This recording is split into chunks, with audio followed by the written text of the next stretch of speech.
All right, so Thunderbringer. Zeus comes down, offers Odysseus a choice. Anything you want to say about it before I really get going? Um, I guess the backstory, real quick, before that happens, the lore behind it is that Helios went directly to Zeus and said, "If you don't do something about this, I'm going to bring the light to the underworld instead of the world. So you can decide how you do this now or see ya."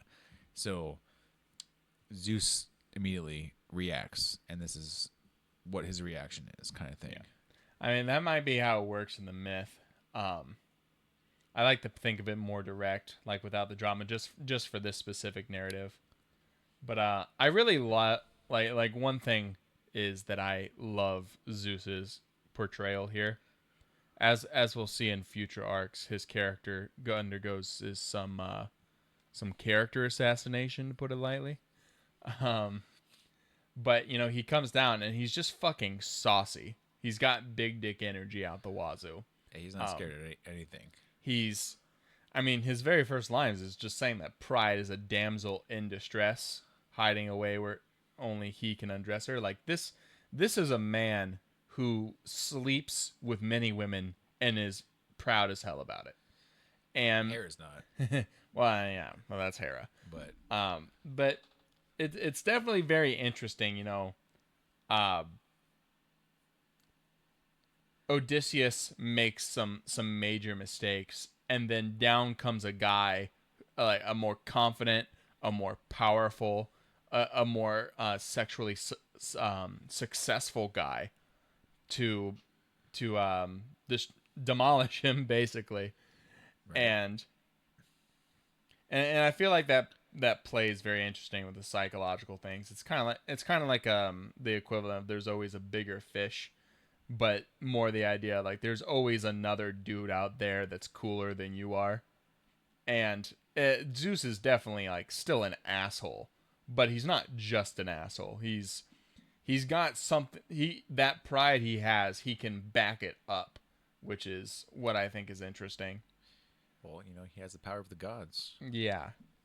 Um, and then he gives Odysseus two choices, and that's reflected in the leitmotifs. There's the "I'm just a man" motif, the like when does a man become a monster motif. I mean, and that's the choice to destroy his crew. And then there's the suffering motif, which is to kill himself and end his suffering. And it all just comes around very nicely. Um, and yeah, I go a little bit on the Calypso because at the time I was still like very hopeful we were going to get a whole Calypso album. Yeah, unfortunately, they changed directions a little bit on And your faith. unfortunately, it did not go that way. I still think the idea is interesting because there's still a motif you see in a lot of things where when you change from something, you're kind of lost.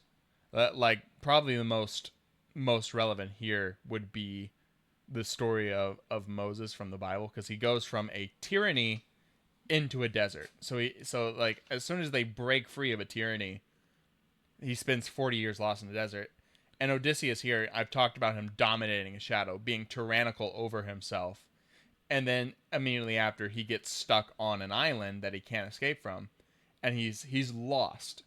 And there's this thing is like when you're in a tyranny, at least you are somewhere. Yeah, the semi spoiler is after he accepts himself being the only person, the storm carries him to Calypso's island. But the next arc, it has nothing to The do spoiler. with Odysseus. Right. That's why we're talking about Calypso, because Yeah. it's I pretty much what's about to happen. I just want to touch on it briefly because I don't know.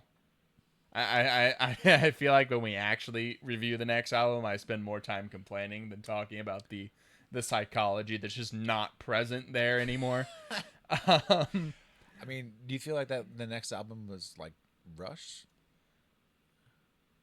I feel or like the next saga? I guess you call it, I kind of feel like because I know you like talking shit about it. I will never pass up an opportunity to talk shit, but at the same time, I don't wanna be too harsh because I know my emotions are very high, but I will say that it kind of feels like the difference between the early seasons of Game of Thrones when the writers still had books to adapt versus everything they wrote after they ran out of books. Like it feels like a whole different person came in. And it's it's something that it mostly disappears with the following arcs, but it doesn't disappear completely. Like there's a Disney vacation of everything. Everything feels a lot less epic and a lot more goofy. They give Athena a character arc, and I think that's just wrong. Like Athena is an immortal goddess.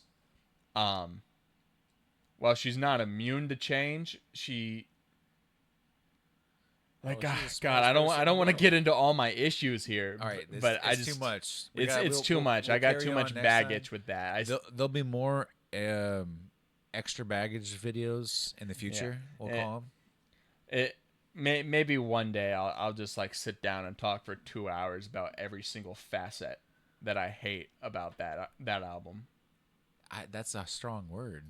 You just really don't like it. It's fine. I've considered learning how to draw just so I could draw stuff for like every album and then intentionally skip that album. And when people ask me like why didn't you draw stuff for that album, I'll be like, I'll be dead in the ground before I draw a single thing related to that fucking he's album. in the grave. God, I hate it so my much. gosh. All right.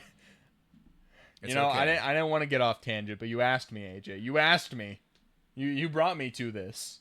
It happens sometimes. Right. I'm sorry, guys, but we'll catch you next time. Not sorry, but sorry, not sorry.